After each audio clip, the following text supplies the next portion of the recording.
Hi, again. I'm here because of you, because of me, because of us.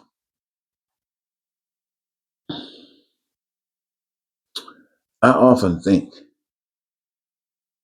about the struggles of life, and I think about the freedom from the struggles. Do you know there was a time that I believed that basically everybody was corrupt? Everybody. Just like Trump. I didn't have money to be corruptible myself like Trump, but I didn't believe people were free from it. Even though I had not been corrupted, I believed I was corruptible. And that kind of gave me a vision of my concept of just human beings. You see, as you grow up as kids, what you see, what you're exposed to, that kind of stuff becomes a part of you. And other folks might, who grew up in a different environment, think something might be wrong with you, or you might think something is wrong with them because they're expressing two different ways of living. And yet, each of them reflect what people have been exposed to. And each one of these different observations are legitimate.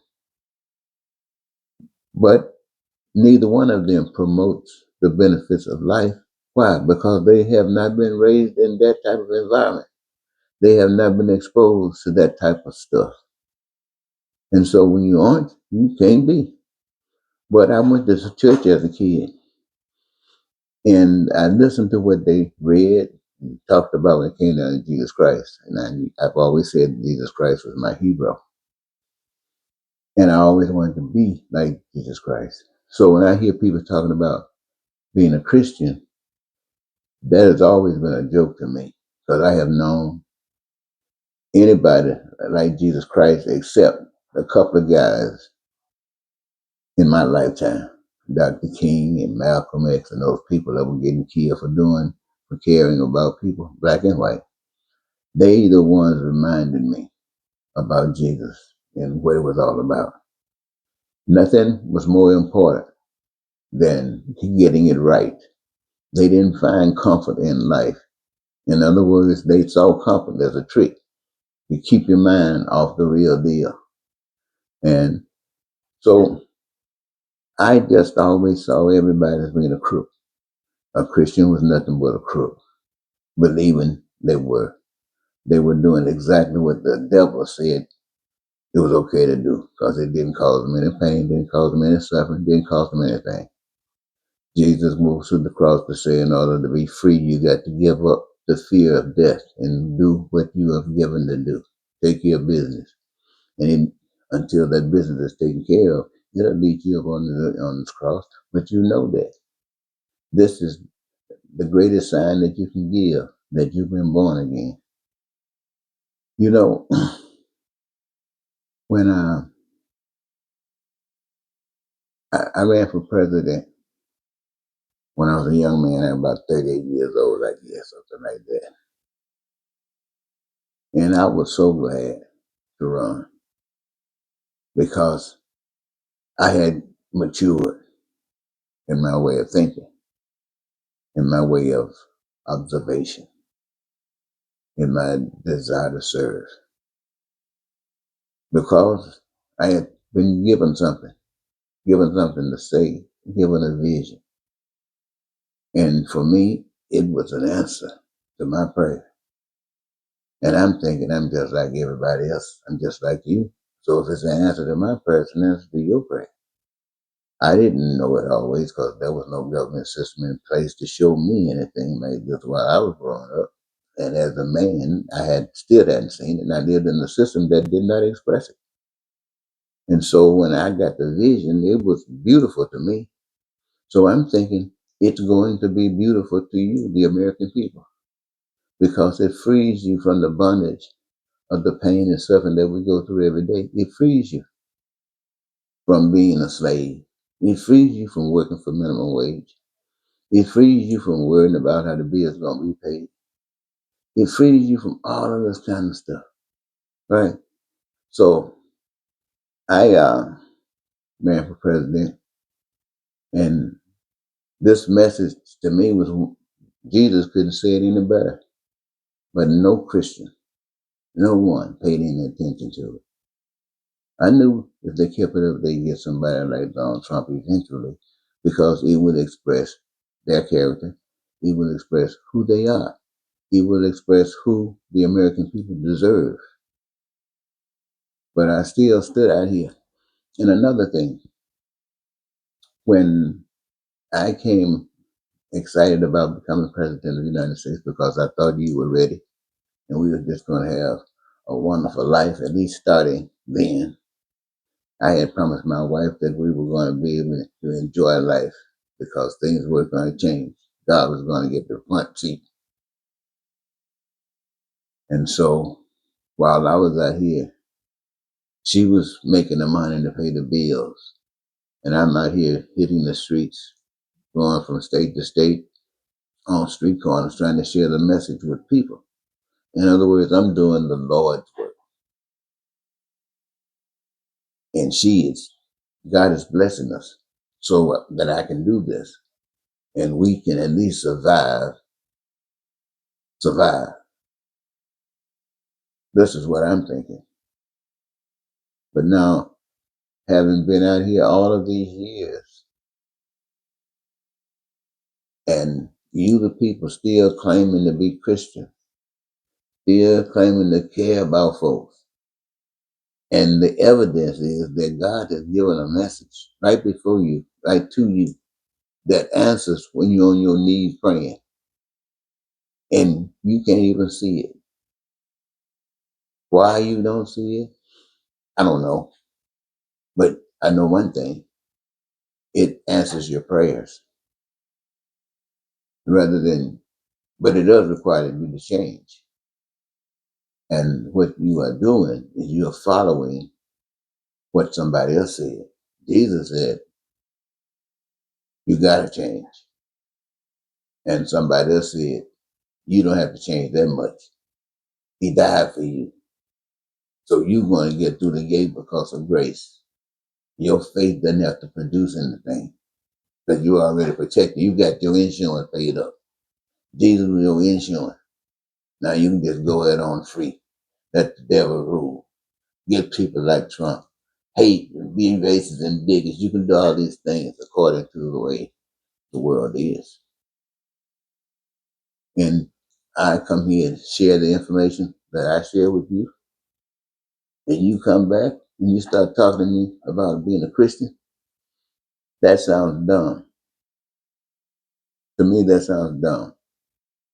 When you talk about me, to me being a Christian, it sounds stupid.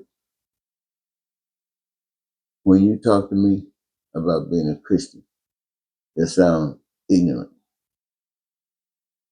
And when you talk to me about you being a Christian, it sounds foolish.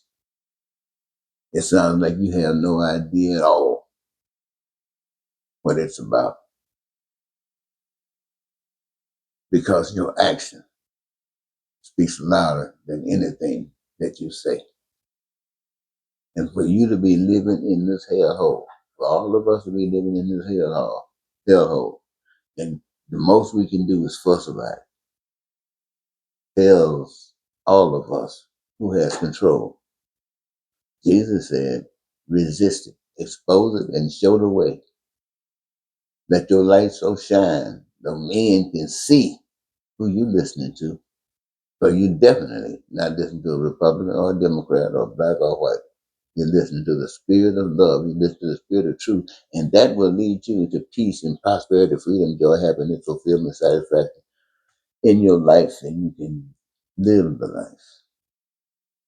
But I just wanted to tell you that to me.